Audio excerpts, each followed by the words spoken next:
ધાંધલિયા સાહેબ, હાલ અત્યારે સરકારશ્રીના નિયમ અનુસાર કેવાયસીની જે કામગીરી શરૂ થઈ રહી છે કે જે કોઈ રેશન ધારક હોય અને કેવાયસી બાકી હોય એ તાત્કાલિક ધોરણે કરાવો, શું કહેશો?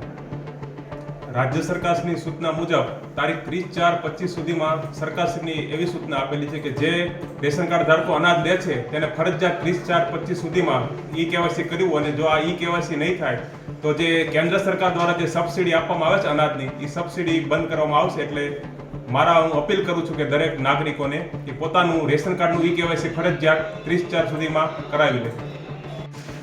કેવાયસી માટે જે ગ્રામ્ય વિસ્તારના લોકો તાલુકાના બાકી રહેતા હોય એ માટે તમારી શું કામગીરી છે?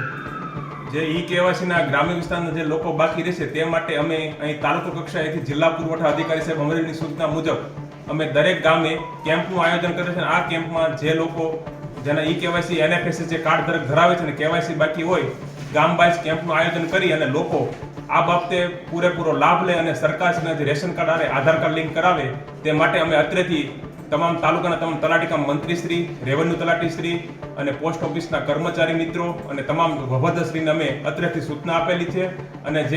અને ગ્રામ્ય પંથકમાં આ બાબતે ગ્રામ પંચાયત દ્વારા બોર્ડ મારી અને ગ્રામમાં આ બાબતે પ્રચાર થાય તે અંગેની અમે કાર્યવાહી કરી છે. આપનો પરિચય સાહેબ? મારું નામ RM ધાંધલિયા, નાયબ મામલતદાર પુરવઠા, મામલતદાર કચેરી લીલિયા.